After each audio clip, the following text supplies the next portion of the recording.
अगर तुम्हारा आज सुखपूर्ण नहीं है तो दुखपूर्ण आज से सुखपूर्ण कल कैसे निकलेगा? थोड़ा सोचो।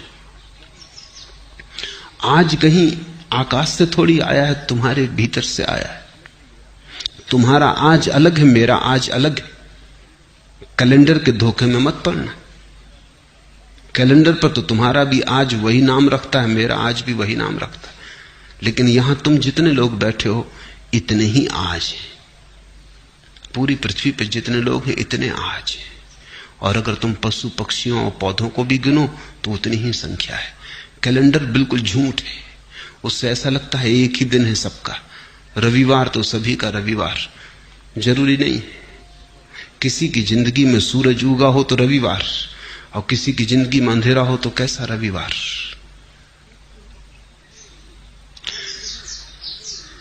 आज कहीं आकाश से नहीं उतरता है, समय कहीं बाहर से नहीं आता है। समय तुम्हारे भीतर से पैदा होता है। तुम ही आज को जीकर कल को पैदा करोगे। तुम्हारे ही गर्भ में निर्मित होता है कल। कल निर्मित हो रहा है आज। और इसलिए मैं कहता हूं आज और अभी जी लो, और इतने आनंद से जियो, ऐसे भरपूर जियो कि जो तुम्हारे गर्भ में निर्मित हो रहा है वो भी रूपांतरित हो जाए, वो तुम्हारे आनंद को पकड़ ले।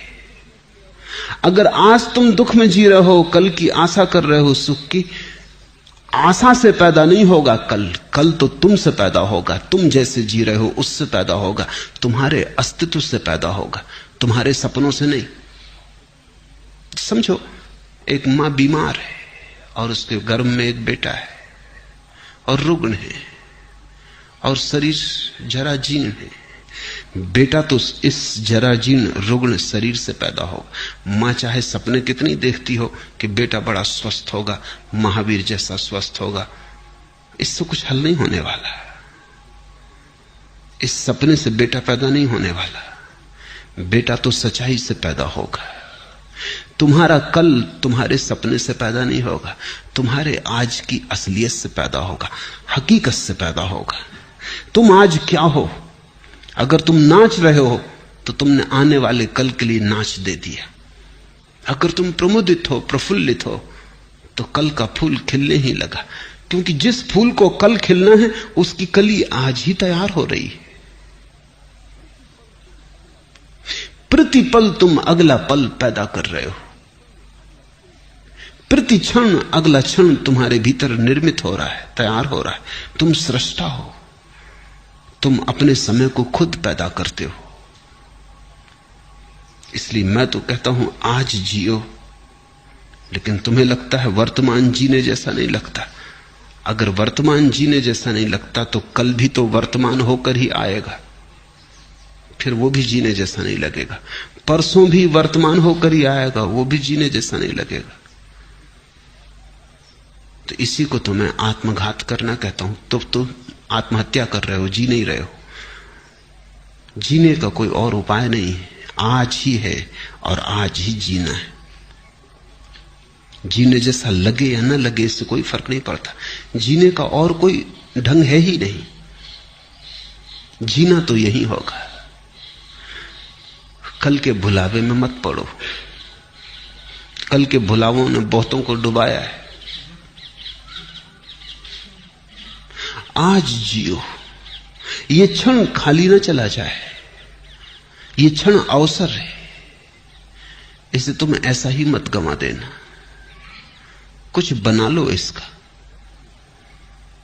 कुछ रस ले लो इसमें, कुछ भोग लो इसे, कुछ पहचान लो इसे। इसका स्वाद उतर जाने दो तुम्हारे प्राणों में। ये ऐसा ही ना चला जाए, क्योंकि अगर समय ऐसा ही जाता है तो समय को ऐसे ही चले देने की आदत मजबूत होती चली जाती।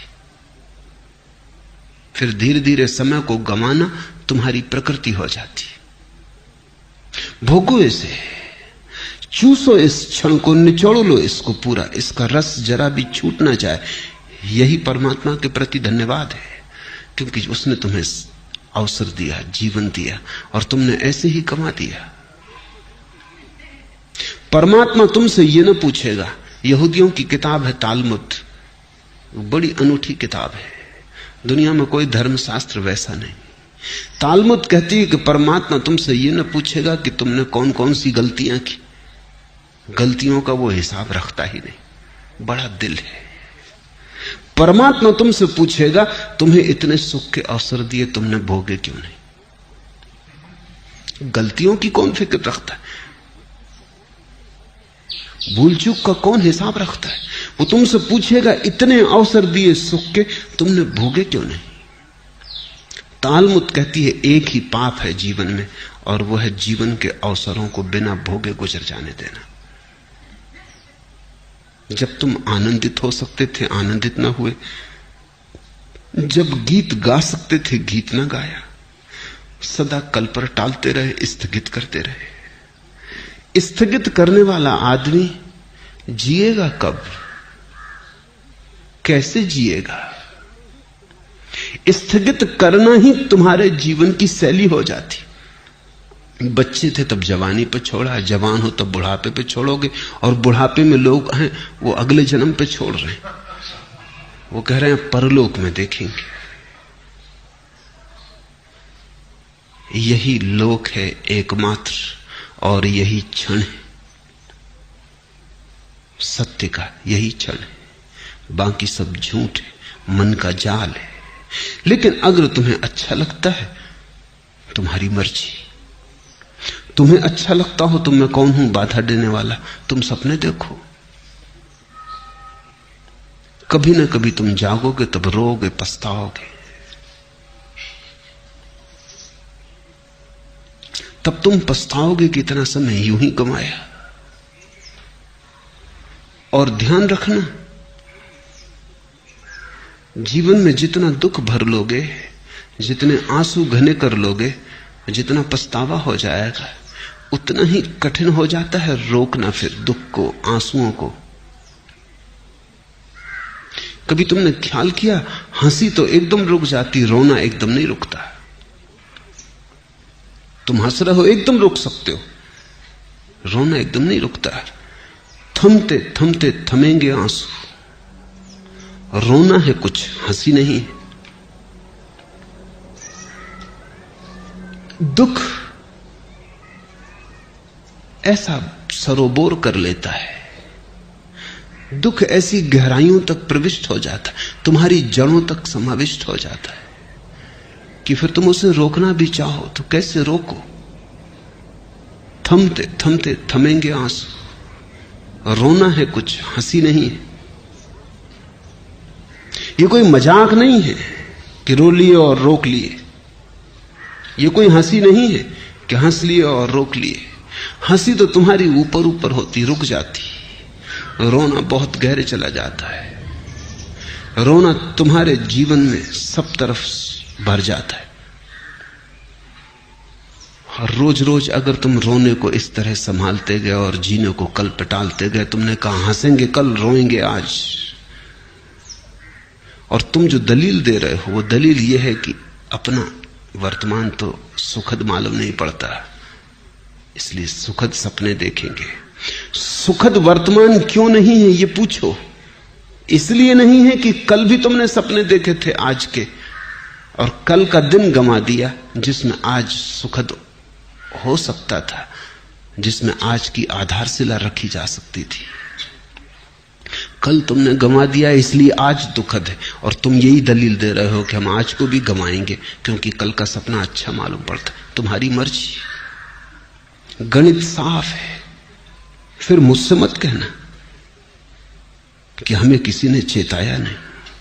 तुम्हें यह मौका न मिलेगा कहने का, यह ध्यान रखना कि हमें किसी ने चेताया नहीं। दूसरों को तो यह भी सुविधा है कहने की कि उन्हें किसी ने चेताया नहीं, लेकिन मैं तुम्हें रोज चेता रहा हूं। मेरी बातों को इतने प्रेम और शांति से सुना, उसके लिए बहुत बहुत अनुग्रहित हूं। और अंत में सबके भीतर बैठे परमात्मा को प्रणाम करता हूं। मेरे प्रणाम स्वीकार।